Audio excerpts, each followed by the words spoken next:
Health and wellness centre नगरी के हम लोग प्रांगण में आए हुए हैं और हमारे बीच में यहाँ के सीएचओ आदरणीय विजय कुमार जी भी हैं और तमाम यहाँ के लोग बैठे हुए हैं और अपनी अपनी समस्याओं को लेकर के आए हुए हैं और विभिन्न प्रकार के समस्याओं का समाधान हमने योग के थेरेपियों के द्वारा किया है। और आज में हमारे बीच में एक व्यक्ति आए हुए हैं। क्या नाम हुआ आपका? शिव कुमार जी नाम है। आपको दिक्कत क्या हो रही है? ठेवना में दर्द। दोनों ठेवना में? दोनों। कितना दिनों से है? 3-4 साल से। 3-4 साल से। बहुत सारी दवाई भी खाए होंगे? खाए हैं। डॉक्टरों के यहाँ भी गए होंगे? कोई विशेष फायदा नहीं नजर आ रहा है। एक्सरे भी कभी हुआ था कि नहीं?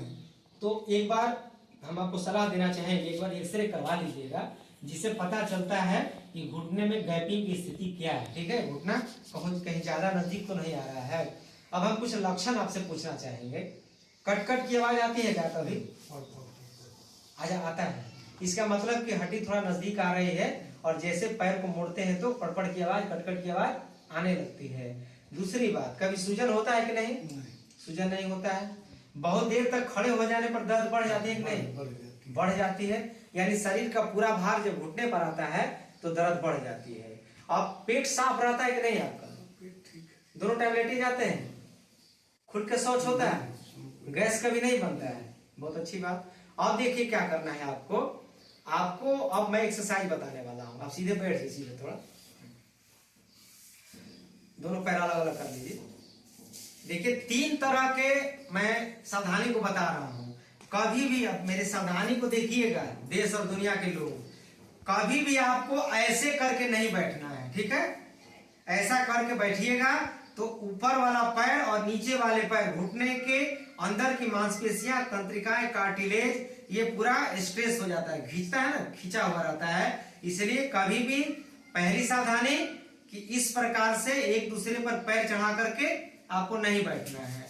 दूसरी सावधानी, कभी भी बैठिए तो पैर, जैसे मैं बैठा हूं कुर्सी पर, तो कभी भी आपको अंदर की तरफ पैर घुसा के नहीं बैठना है।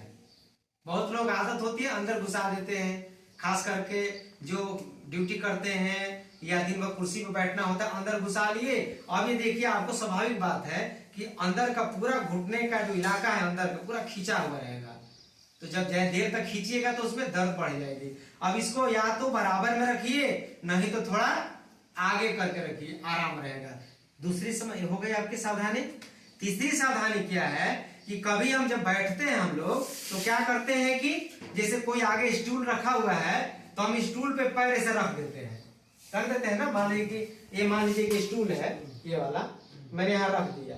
अब ये वाला जो भाग है नीचे लटका रहता है तो यहाँ पर भी प्रेशर पड़ता है। ठीक, तो कभी भी यदि बैठते हैं आगे पैर रख करके तो स्टूल को एड़ी के पास न लगा करके आप स्टूल को घुटने के नीचे लगा लीजिए तो आराम मिलेगा। ठीक है, बैठने के 3 तरीकों की सावधानियां को ध्यान में रखते हुए हम आपको अभ्यास बता रहे हैं। अब आप क्या करिए कि सीधे पैरों को खोल लीजिए, हाथ रखिए यहां पर। अब एक एक पैर को आपको उठाना है, ऐसे उठाइए, तानेंगे और इसको अंदर की तरफ खींचिए, पैरों पर उठाइए थोड़ा सा। ठीक, फिर सांस को छोड़ते हुए डाउन ले जाइए, नीचे ले जाइए। ऐसे नहीं जी, जैसे उठाया ऐसे खींच दिया, थोड़ा सा रोक दिया और फिर धीरे धीरे नीचे रख दिया, फिर उठाया अंदर की तरफ खींच लिया, सांस को छोड़ते हुए धीरे धीरे वापस कर लिया। ठीक है, इस क्रिया को दोनों पैर से आपको 10-10 बार करना है और उसको 10 राउंड करना है। समझ में आगे बात?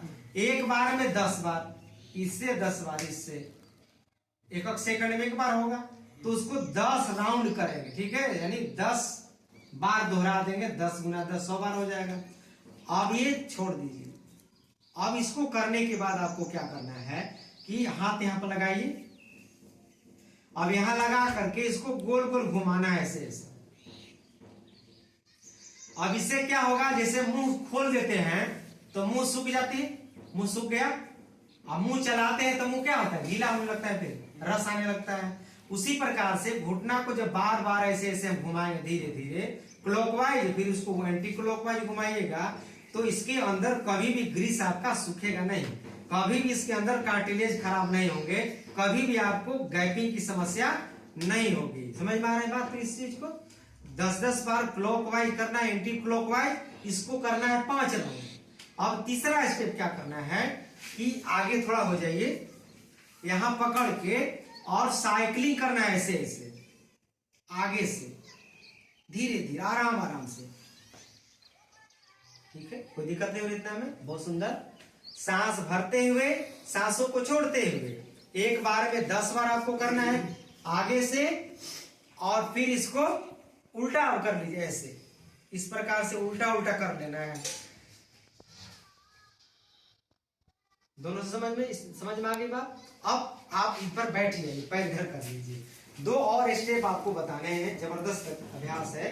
ये ले लीजिए, मोड़ लीजिए थोड़ा इसको तौली की तरह, नहीं ना लपेटना नहीं है, ऐसे लंबा ही लेना है रस्सी की तरह, और पैर में फंसा दीजिए, एक पैर में भी, एक पैर में लीजिए। अब देखिए क्या करना है कि आपको खींचते हुए ऊपर उठाना है, इसको खींचिए अपने ऊपर और ऊपर उठाइए। ठीक ठीक, बहुत अच्छा बहुत अच्छा। अब डाउन करिए, एक बार में सीधे खींचना है और दूसरे बार में इसको मोड़ना है। मोड़िए, रस्सी बाहर बाहर बाहर रखिए, दोनों घुटने के, फिर सीधा करिए इसको, डाउन करिए। मेरी बात को समझ लीजिए, आप याद हो जाएगा। एक बार उठाइए सीधा, डाउन कर दीजिए, एक बार उठा के मोड़िए, खींचिए पूरा, फिर सीधा कर लीजिए, फिर ऊपर उठाइए, फिर डाउन करिए, फिर मोड़िए। रस्सी पर भी ध्यान दीजिए, रस्सी टाइट होना चाहिए, टाइट होना चाहिए, खिंचा होना चाहिए। इस क्रिया को दोनों पैर से एक बार में 10 बार और 10 राउंड करना है। आज पहले एपिसोड में आज मैं आपको ये बता रहा हूं, इस क्रिया को 10 दिन करिए। 10 दिन के बाद आप एक बार हमसे फिर मिलेंगे और हम दूसरा स्टेप इसके अगले बताएंगे। तब तक आपको इससे बहुत लाभ हो जाएगा, और अगले वीडियो जब बनाऊंगा तो आपके चेहरे पर मुस्कुराहट आएगी और आप जरूर कहिएगा कि पहले से गुरुजी हमें बहुत लाभ मिल रहा है, हम इसको और करना चाहते हैं। तो अगले एपिसोड में आपको दूसरे स्टेप के साथ मिलेंगे। धन्यवाद।